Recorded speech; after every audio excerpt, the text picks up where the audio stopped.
Marcos 1:9. Naqueles dias veio Jesus de Nazaré, da Galileia, e por João foi batizado no Rio Jordão. Logo ao sair da água, viu o céu se rasgarem e o Espírito descendo como pomba sobre ele. Então foi ouvida uma voz dos céus: Tu és meu filho amado, em ti me comprazo. E logo o Espírito impeliu para o deserto, onde permaneceu 40 dias sendo tentado por Satanás. Estava com as feras, mas os anjos o serviam. Depois de João ter sido preso, Jesus foi para a Galileia pregando o evangelho de Jesus, dizendo: O tempo está cumprido e o reino de Deus chegou. Arrependa e creia no evangelho. Bom, o legal do Marcos é que ele é esse cara que coloca um monte de coisa condensada, assim, né? O poder de síntese dele é maravilhoso. Então, daria para a gente falar horas e horas e horas sobre cada um desses assuntos aqui, porque aqui está o batismo, aqui está a tentação, aqui está a prisão de João, então aqui está um monte de coisa ao mesmo tempo. Eu queria que a gente começasse pensando assim, uma coisa muito legal é que Marcos não preocupa em falar que Jesus nasceu. Marcos diz, veio João, tinha uma voz lá no deserto, e Jesus do deserto. Jesus andou aqui mais ou menos uns 160 quilômetros para ser batizado ali no Jordão. Depois do batismo, o Espírito que rasgou o céu, que disse, olha, esse é o meu filho em que eu tenho prazer. E é engraçado você pensar isso, gente, com o ouvido do judeuzinho que está ouvindo esse texto, para quem esse texto foi escrito. Ele acreditava que Deus estava calado. Deus nunca se calou, mas ele acreditava que Deus estava calado, que 400 anos Deus não se falava, que essa ideia desses 400 anos é uma ideia de juízo, Deus está julgando a gente. E, de repente, vem o céu, se rasga, e como pomba, desce o Espírito sobre Jesus. Gente, vocês vão lembrar, esse rolê da pomba, onde que apareceu? Apareceu lá depois da Arca de Noé, quando o mundo tinha sido julgado e a salvação apareceu para a família de Noé. Bom, vem uma pomba dizendo que o trem tinha passado, entende? Então veja que legal, que é uma narrativa resgatando as ideias do Antigo Testamento, né, para dizer assim, olha, esse tempo de juízo acabou, agora vai vir esse como uma pomba que desce sobre ele, esse Espírito de Deus que vem. E aí a voz que já não falava há 400 anos, agora é uma voz audível. Se Deus estava calado na cabeça daquele povo, porque Deus nunca se calou, Deus nunca deixou de falar. Né? Essa página em branco da sua Bíblia que dizem que eram os 400 anos de silêncio de Deus, vou te dizer, mentiram, viu? Deus nunca deixou de falar com a humanidade. Basta ler o livro de Macabeus, que a gente vê isso, Deus está se revelando o tempo inteiro.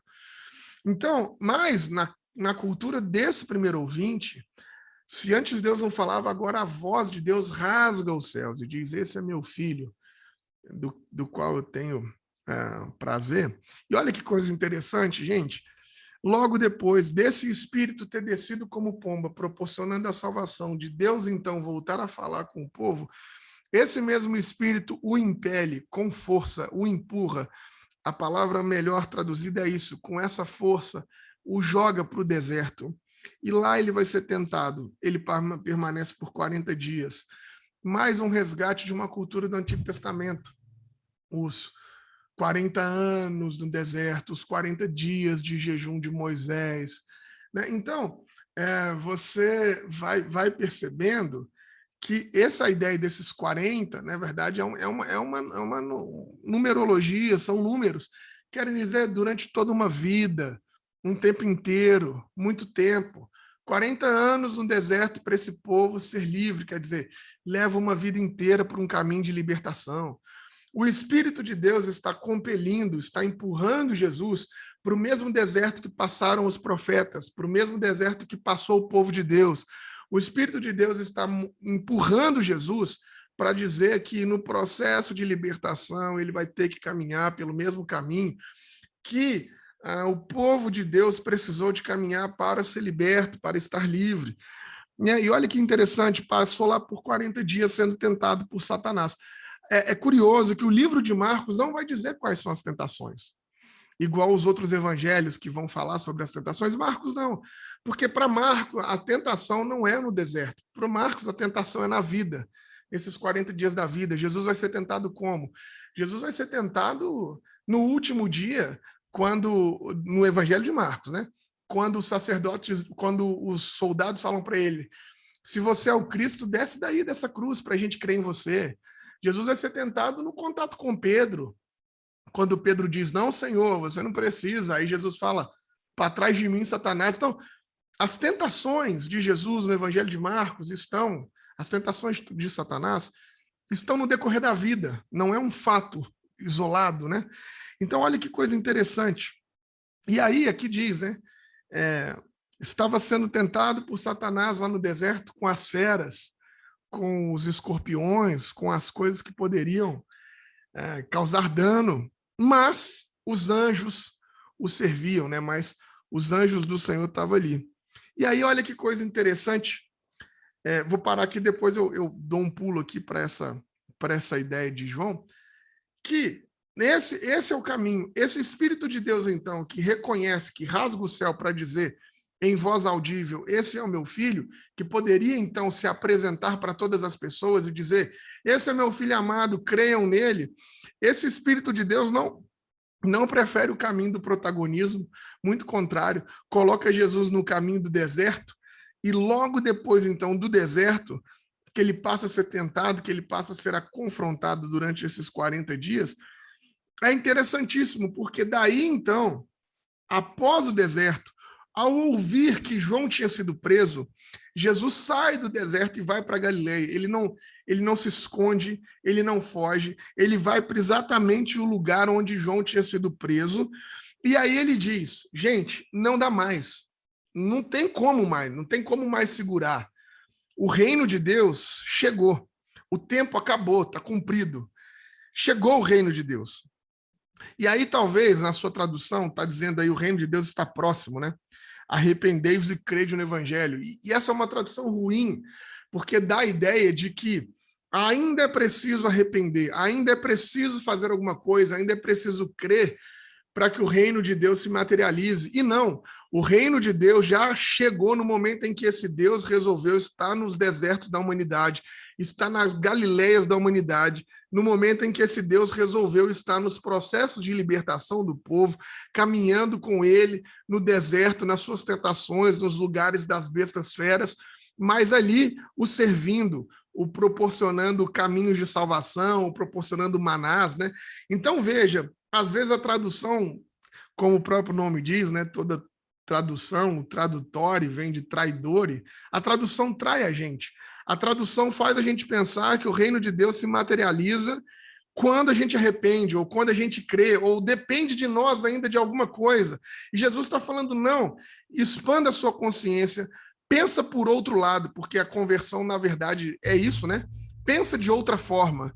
Se você pensava sobre isso de alguma maneira, pense de outra maneira, porque o reino de Deus chegou. A gente não consegue mais tolerar o intolerável. A gente não consegue mais consentir com a prisão de João. A gente não consegue mais consentir com esse ambiente religioso que aprisiona as vozes da libertação. Então, veja que coisa interessante que Marcos está dizendo aqui acabou, gente, chegou o tempo, não dá mais para a gente ficar aprisionando as vozes que vêm pelo deserto, não dá mais para a gente aprisionar esse espírito que diz, esse é o meu filho amado, que proporciona para nós caminhos de libertação. Então, ele está falando, muda de mentalidade, abra a cabeça, pensa de maneira diferente.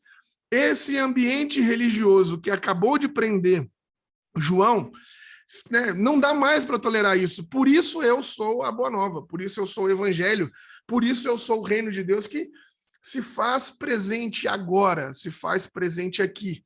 E é cruel que muitos de nós, nessa lógica religiosa, fica aí negociando com a tradução e fica, o reino de Deus chegou mais ainda, né? Ainda falta, né? Mas eu não vou fazer isso porque isso vai pegar mal, porque isso não fica legal. Então, de repente, não vale a pena a gente tomar essa postura, isso é muito radical, isso é radicalizado. E presta atenção, cara. Jesus resolve ir para a Galileia por um ato extremamente radical. João foi preso. Jesus não fugiu da raia. Jesus não fugiu do posicionamento. Jesus foi para o lugar aonde o evangelho estava sendo ameaçado, porque foi lá que João foi preso, então é para lá que ele foi. Aonde estão aprisionando as vozes da libertação? Quais são as vozes de libertação que estão sendo aprisionadas? Então, o reino de Deus se materializa para isso, para que a gente se posicione mediante a opressão, para que a gente não tenha medo das prisões, para que a gente não tenha medo daqueles grilhões que possam nos aprisionar. Veja que coisa interessante, cara, que é a postura de Jesus. Veja que coisa interessante que é isso. Jesus, batizado, recebe a pombinha. Na cabeça desse judeu, essa pombinha representa uma salvação, um tempo de pastos verdejantes, uma saída para uma nova vida, para uma nova forma, um momento de paraíso. Interessantíssimo, é isso tudo mesmo. A voz que já não fala há 400 anos passa a falar. Esse Deus que era silente se mostra. E quando se mostra para quê? Para estar com cada um de nós nos nossos desertos, para estar com cada um de nós nas nossas Galileias da vida, para estar com cada um de nós nos nossos momentos de dificuldade e nos fazer estar servidos pela divindade mesmo diante das feras, né? Olha que coisa linda que é esse rolê de Marcos. Mesmo diante disso que nos ameaça, mesmo diante desses... como eu não tenho muita habilidade na fauna desértica, eu não faço a menor ideia que deve ter lá, sei lá, escorpião, cobra, urso polar, talvez não, né? Mas deve ter algum outro bicho, eu não faço a menor ideia. Mas não importa, na sua vida você sabe muito bem o que é que são essas coisas que levantam para te amedrontar, o que é que são essas coisas que te causam ansiedade, o que é que são essas coisas que te causam pânico, quais são essas coisas que ameaçam a sua existência. Então, é sobre essas condições que o Espírito de Deus, ao batizar Jesus, o leva para o deserto, para, sobre essas condições, ser servido. Veja, o texto fala que ele estava lá para ser tentado por Satanás. E aí, o texto não fala das tentações, porque é como se tivesse implícito que, Jesus já venceu esse rolê, entende? É como se tivesse implícito que Satanás não é um problema. Inclusive, na mesma frase está Satanás e as feras, como se as feras naturais talvez apresentassem o mesmo risco do que o próprio Satanás, porque para Jesus, ou para esse Deus que resolveu estar conosco no deserto, isso aí é muito pequeno. E olha, e é uma coisa interessante, porque o Novo Testamento fala muito do Satanás, né? O Novo Testamento fala muito sobre essa figura, que eu não vou aqui gastar tempo para dizer por quê. Por que eu não gasto? Gente, porque o Novo Testamento não é, vamos pensar assim, sistemático. O Novo Testamento não é sistemático. O Novo Testamento não tem uma sistematologia de como funciona cada das coisas. Não tem. O Novo Testamento é a vida, ela acontece assim e tudo mais. Então, não tem uma matéria ou não tem uma definição na Bíblia sobre satanaslogia para explicar o que é Satanás. Não tem. Ele aparece em vários momentos aí. Como ele aparece, e essa figura, esse nome, cada um inventa o que quiser. Tem um monte de teólogo aí gastando tempo, vida, academia, estudando Satanás, que o próprio Novo Testamento não define. O que a gente sabe é que essa força, essa potestade, bota o nome que você quiser, é alguém que se levanta contra nós, mas que foi vencido. E os anjos nos servem mesmo diante dessas tentações. E aí, as prisões podem até chegar até nós e querer nos calar, como aprisionaram João, e de João arrancaram a cabeça.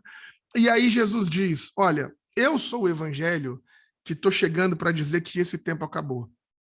Eu sou a boa notícia que estou chegando para dizer que não dá mais para a gente viver sobre essa perspectiva. Então, Esse é o reino de Deus que está aqui e agora. É esse reino que diz que a prisão não para você, que a prisão não para a mim, que mesmo que arranquem as nossas cabeças não ficarão em bandejas de maneira em vão. Olha que coisa interessante, que coisa fantástica. E aí ele está dizendo, muda de mentalidade, expanda isso aí. Talvez a sua Bíblia, a tradução esteja, né, arrependei-vos e crede no Evangelho, mas a melhor tradução talvez que eu faria é muda a sua mentalidade e viva o reino de Deus. Mude essa mentalidade e vença sobre isso.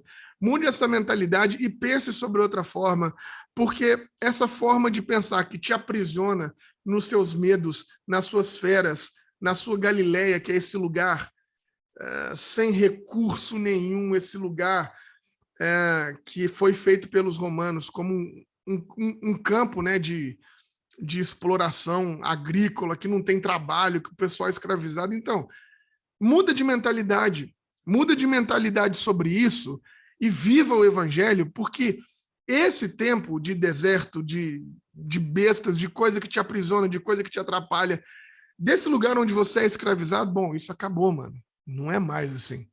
A gente pode viver o reino de Deus aqui, agora. O reino de Deus chegou.